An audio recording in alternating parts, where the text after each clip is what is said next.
Olá! O boletim diário de hoje não é repetido, mas é com alguém que você já viu várias vezes por aqui. E é assim, quando vocês gostam, nós trazemos novamente. O papo hoje é sobre contratação direta, com ele que é especialista em direito administrativo e gestão pública, professor, palestrante na área de licitações, pregoeiro e supervisor de licitações do Ministério Público Federal. Seja muito bem-vindo mais uma vez aqui no Boletim Diário, o nosso amigo professor Leonardo Mota.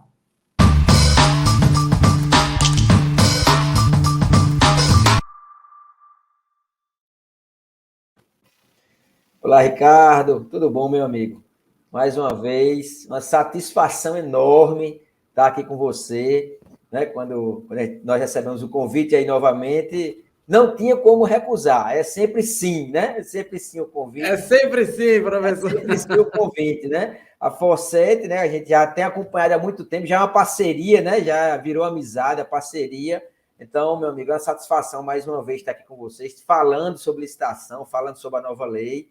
E só isso que eu tenho a dizer. É uma satisfação. Sempre será uma satisfação estar com você. E o mesmo eu digo, realmente você é muito querido aqui por todos nós e por quem acompanha aqui o nosso quadro. E o tema sugerido, então, né? Contratação direta, professor. Eu quero aproveitar aí. Hoje vamos dividir, né? Como sempre, em 2 vídeos. Este primeiro aqui talvez seja melhor a gente dedicá-lo aos servidores públicos, ao gestor público. Não que você, licitante, não possa acompanhar o conteúdo também. Mas vamos lá, professor. Quais os procedimentos aí para contratação direta pela nova lei de licitações? Por favor, professor, o espaço é seu.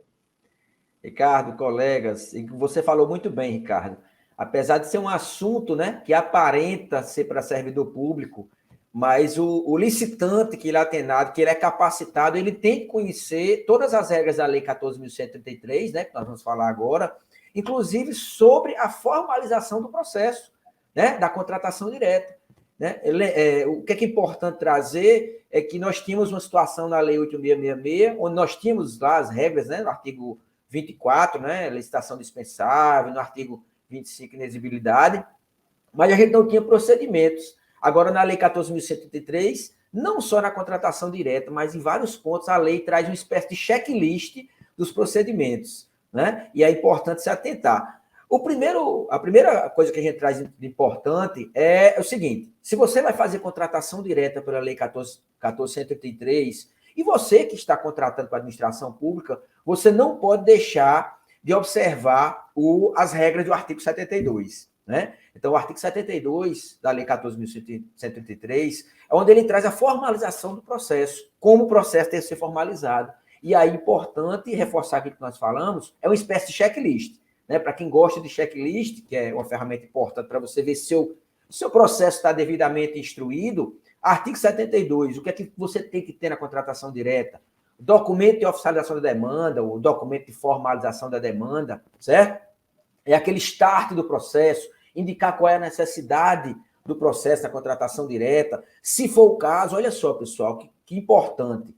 Fala-se muito em planejamento, fala-se muito em estudo técnico preliminar, né? Em pesquisa de preço, pesquisa de mercado, gestão de risco, análise de risco. Pois é, na Lei 14.133, você que vai formalizar o processo, nós, né, que eu sou servidor público, né, então você tem que observar isso também. Se for o caso, fazer um estudo técnico preliminar também na contratação direta, na dispensa, na inexigibilidade, né? Você tem que ter agora a estimativa da despesa, e para isso você tem que observar lá o artigo 23 da Lei 14.133, que traz também o passo a passo para você fazer a pesquisa de preço. Lembrando, olha só, parecer jurídico, parecer técnico quando for o caso.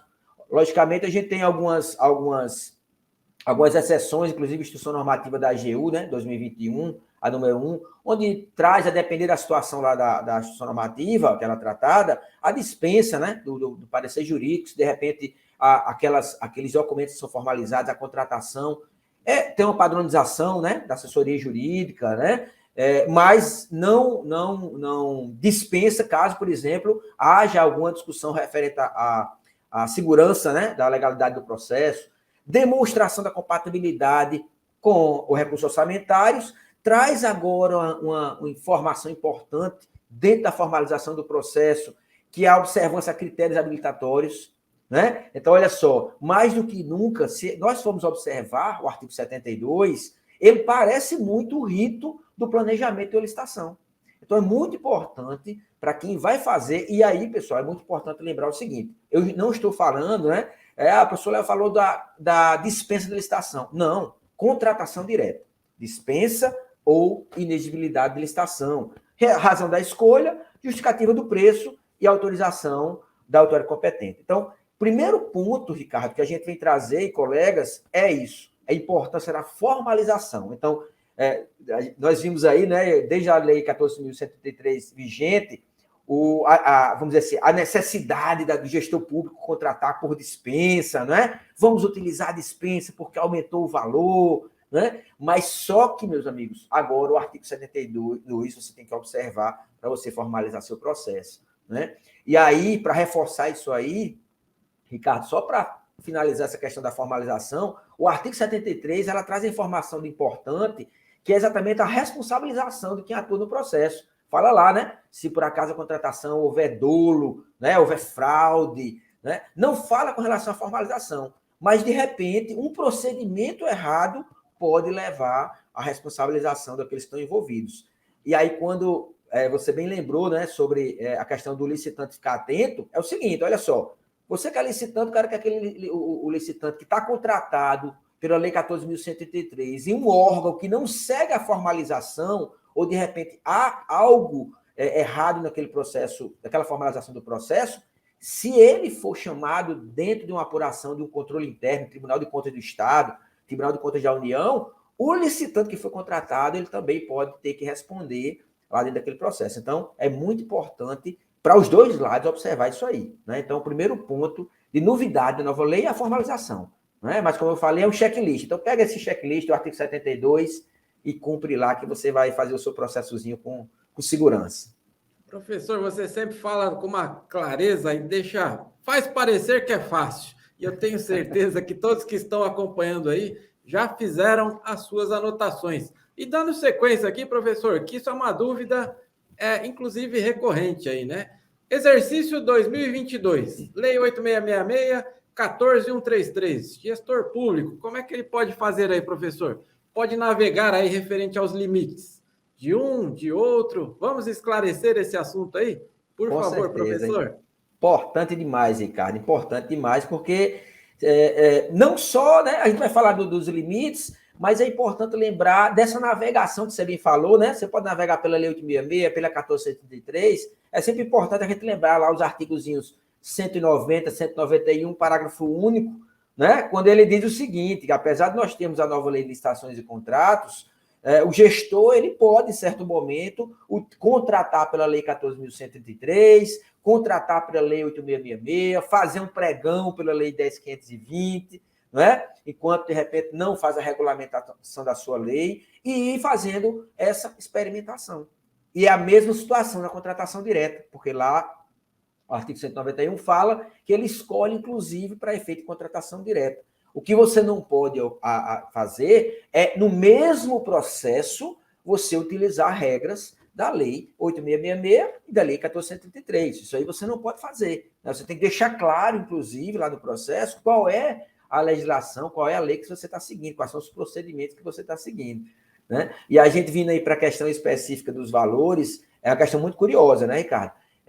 Porque é o seguinte, olha só, a gente tem que observar que a Lei 8666 tem aqueles limites, né? 17.600 para aquisições de serviços, 33 mil para serviços de engenharia e obras, e que eles não se confundem com a Lei 14.133. No entanto, para uma análise com relação ao valor total da dispensa, você vai ter que observar isso aí, né? Então, por exemplo, se você está utilizando lá a Lei 866, você ainda não tem a segurança, você não está capacitado no seu órgão, né? Buscar capacitação, buscar regulamentação, você diz assim, olha, esse objeto dentro do nosso planejamento de 2022, a contratação é R$17 mil, né? R$17 mil. E aí passou alguns meses, há necessidade novamente daquela contratação, você não vai fazer uma licitação de repente por uma opção sua e você Agora, naquele momento, lá para junho, agosto, né, setembro, você está com a lei 14.133 bem regulamentada. O que é que você vai fazer?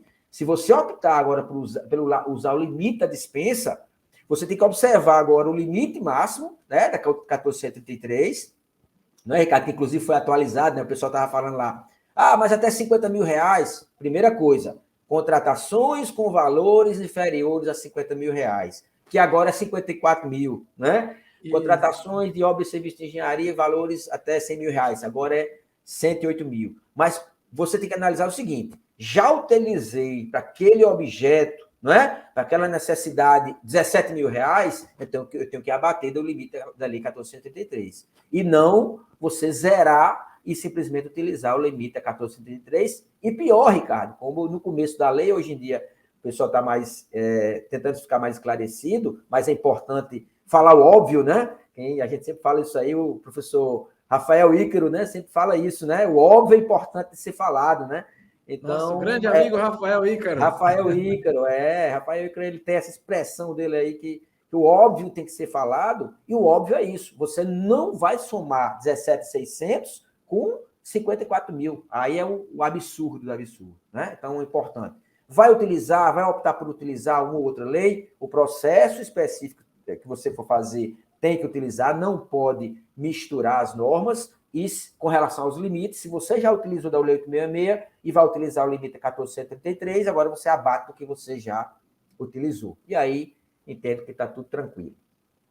Professor, como sempre, quando você está aqui, tem algo de errado aqui com o nosso relógio, né? O tempo passa e a gente não vê. Mas você que está aqui acompanhando, você viu que em pouco mais de 10 minutos, quantas dicas ele trouxe aí para todos nós, né? Tenho certeza que vocês já fizeram várias anotações aí. Mas não deixem de seguir o professor também nas redes sociais. É conteúdo diário e aos domingos ainda tem a enquete dominical, que eu não posso esquecer aqui de mencionar, que todos nós aprendemos todos os domingos. É isso aí mesmo, ele traz lá muito conteúdo todos os domingos para todos nós. As redes sociais estão aparecendo aqui embaixo e eu já deixo o convite aqui, professor, para que amanhã nós vamos abordar aí a mesma temática, só que agora mais voltada para os licitantes. Então, você que está aqui acompanhando, não perca, porque amanhã tem um conteúdo especial para você. Professor, eu já agradeço por este primeiro conteúdo e já deixo o convite para que amanhã nós damos continuidade aí à nossa entrevista aqui. Muito obrigado, professor. Obrigado, Ricardo. E vamos para o segundo dia. Um abraço, pessoal.